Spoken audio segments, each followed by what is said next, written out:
Então, qual o objetivo, né, desse experimento? Que é utilizar o método de separação, purificação e caracterização de um produto orgânico sólido, discutir o mecanismo de uma reação de acilação de fenol e conhecer as condições experimentais para a reação.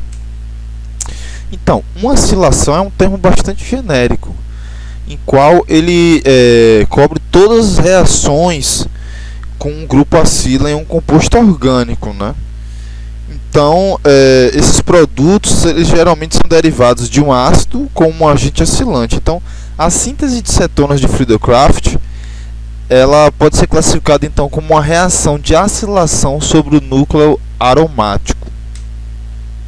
Então, essa nossa reação é uma amina que vai ser tratada com anidrido acético, que vai formar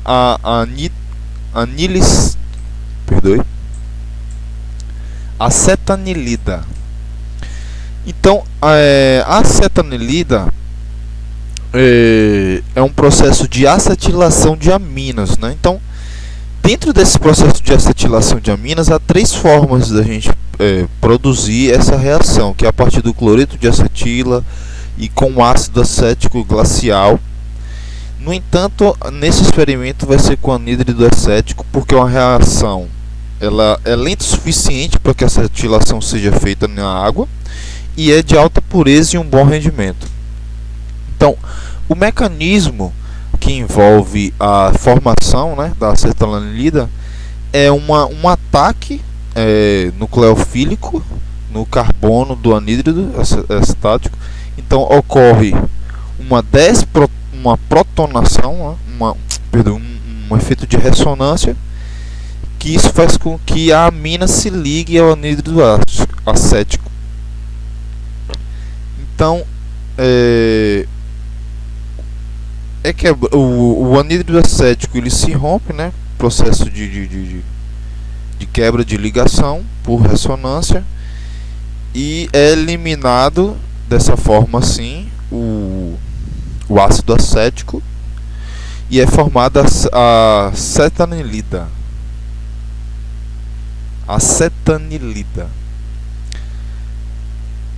Então, a acetilação de aminas, quais são os motivos, né, para essa reação? Que é proteger o grupo funcional de uma amina primária. Dessa forma, elas ficam menos suscetíveis à oxidação, são menos reativas a reações de substituição e têm menos tendência a participar em reações típicas das aminas livres, né? Então, o grupo pode ser regenerado por uma hidrólise ácida ou básica. E as principais maneiras de obter aminas aciladas são com o uso de anidrido acético, cloreto de acila ou o ácido acético glacial. A solução, então, para que possamos realizar esse experimento, é necessário que tenhamos um controle do pH da reação. Então, para isso é feito uma solução tampão de ácido acético mais acetato de sódio, que a reação está descrita aqui na figura. Então, esse tampão ele vai evitar que a reação de hidrólise da acetanilida, que ocorra a reação de hidrólise da acetanilida, e para evitar a protonação da amina. Então, o pKa do ácido acético é de 4,76 a 25 graus centígrados. Então, o controle do pKa vai ser muito importante nesse sentido de se manter ali no nível do pKa do ácido acético. Então,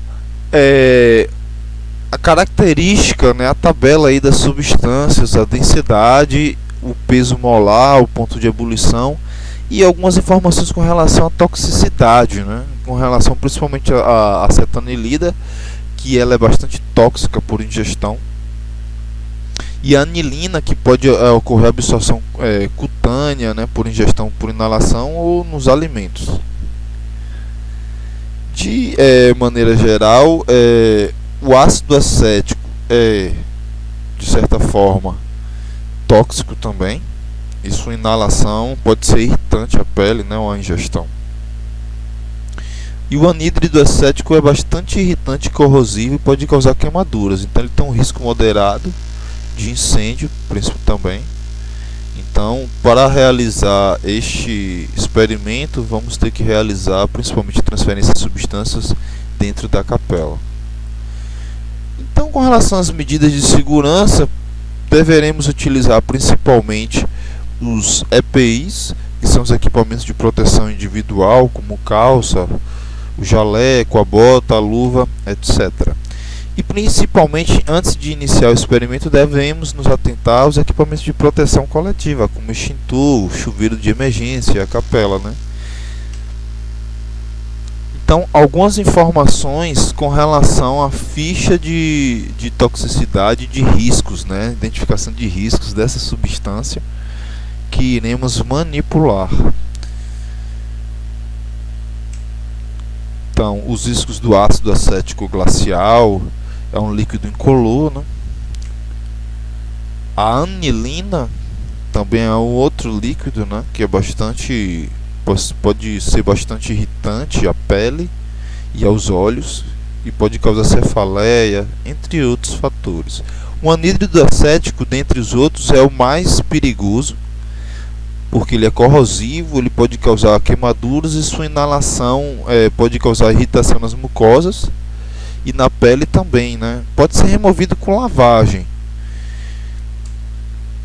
O acetato de sódio, ele é um pó cristalino branco. Em grandes doses, a ingestão dele pode causar dores abdominais, sua inalação também no trato respiratório pode causar tosse, irritação da garganta, entre outros sintomas. Então, os equipamentos que vamos utilizar, principalmente nesse experimento, é a capela e a bomba de vácuo. A relação dos reagentes que serão utilizados e as suas quantidades específicas. Então, a relação de vidrarias e materiais que iremos utilizar neste experimento, né? Então, o fluxograma desse experimento. Inicialmente, com 8 ml do ácido glacial, iremos transferir para um becker de 500 ml. Então, esse meio iremos formar um meio reacional com acetato de sódio, né? Uma solução tampão, acrescentando 2 gramas lentamente desse acetato. Iremos colocar em suspensão essa solução tampão. Temos que tomar o cuidado porque é uma reação rápida isotérmica.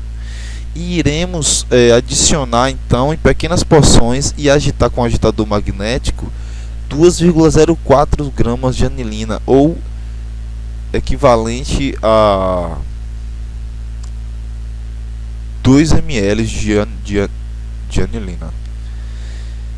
E em seguida iremos adicionar 2,5 ml de anidrido acético.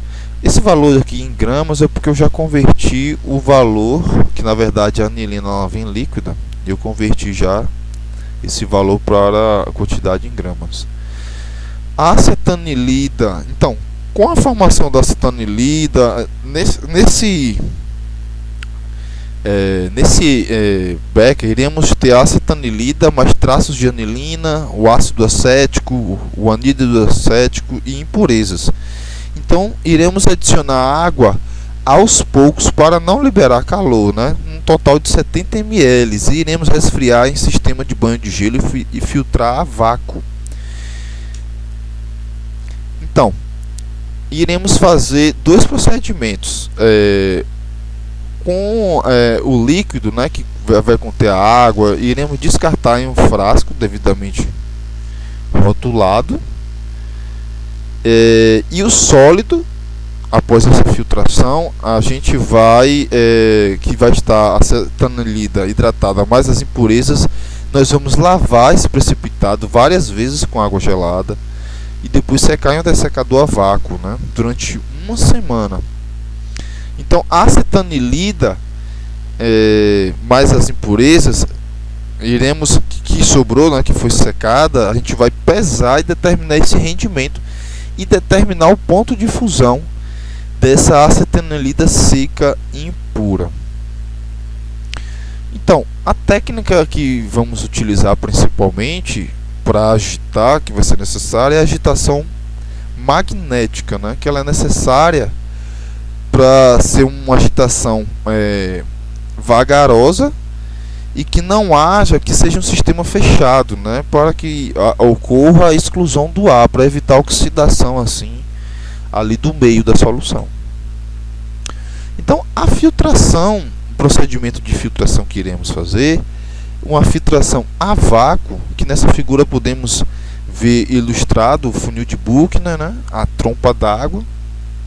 Neste caso aqui é um outro aparelho de filtração a vácuo, mas utilizaremos a bomba a vácuo, né? Então, essa filtração a pressão reduzida, né, quais as vantagens em relação à filtração por gravidade, né, que ela é mais rápida e vai produzir uma separação mais eficiente, deixando o sólido mais seco. Mas por que utilizar o funil de Buchner em relação a outros tipos de funil? Porque no funil de Buchner isso permite uma grande quantidade desse sólido, e isso faz com que esses sólidos, ao serem filtrados, eles não se aglutinem. Então, alguns detalhes com relação à filtração a vácuo é esse aumento da velocidade da filtração, né, que ela é provocada devido à sucção do vácuo.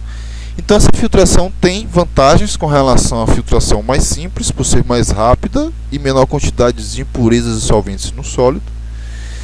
Mas antes de iniciar a filtração, deve-se lavar esse precipitado com um solvente frio.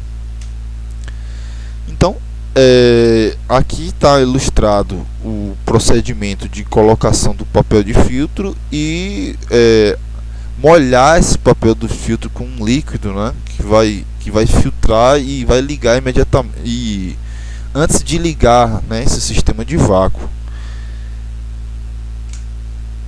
Então, com relação à secagem, né, após a filtragem e lavagem dessa amostra. Então, a secagem de sólidos ao ar, qual a sua vantagem, qual o seu problema, né? Então, ela não utiliza calor, então há o perigo de fusão ou não há o perigo de decomposição desse sólido, mas em contrapartida ela expõe ao ar. Então, se esse sólido for um sólido higroscópico, ele vai adquirir líquido, né? Ele vai absorver a umidade do ar. Então, essa é uma desvantagem da secagem natural ao ar. Então, utilizaremos principalmente um dessecador ou um dessecador a pressão reduzida para que possamos realizar essa secagem sem o contato com o ar. Então, a lavagem de precipitados é muito importante, principalmente essa lavagem antes da filtração a vácuo. Eles devem ser lavados com um solvente frio, para que possamos remover qualquer traço dessa água mãe que fica aderida ali na superfície do cristal, né? Então, o volume necessário para remover esse material estranho deve ser sempre o menor possível, pois nenhum composto é completamente insolúvel. Então, a lavagem é mais eficaz quando se lava em diversas parcelas de líquido, ou seja, aos poucos.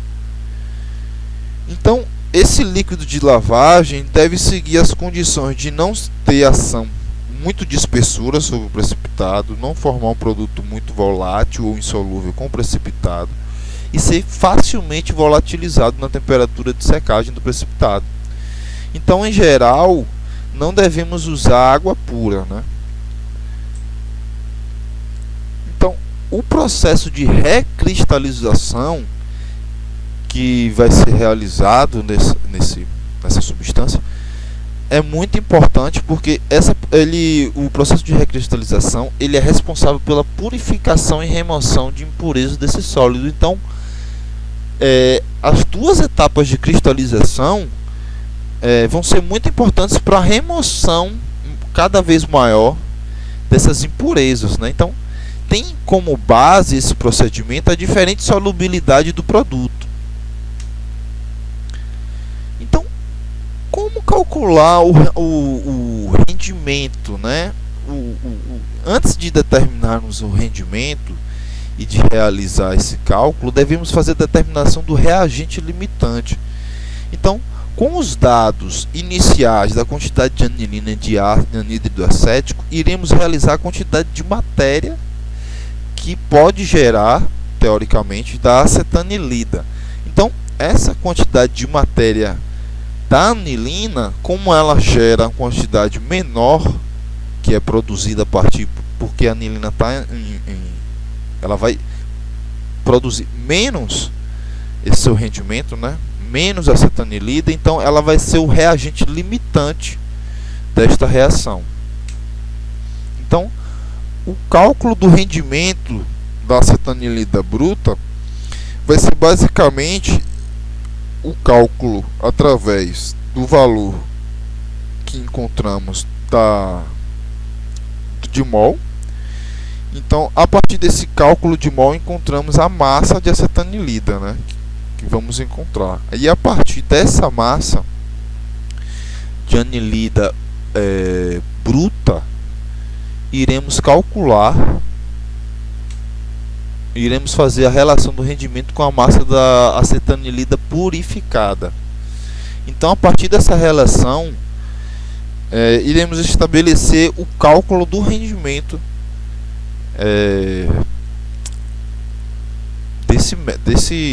dessa técnica que utilizamos nesse experimento. Então, posteriormente à determinação do rendimento, iremos também determinar o ponto de fusão. O ponto de fusão na literatura para acetanilida é em torno de 114, mas em hidrato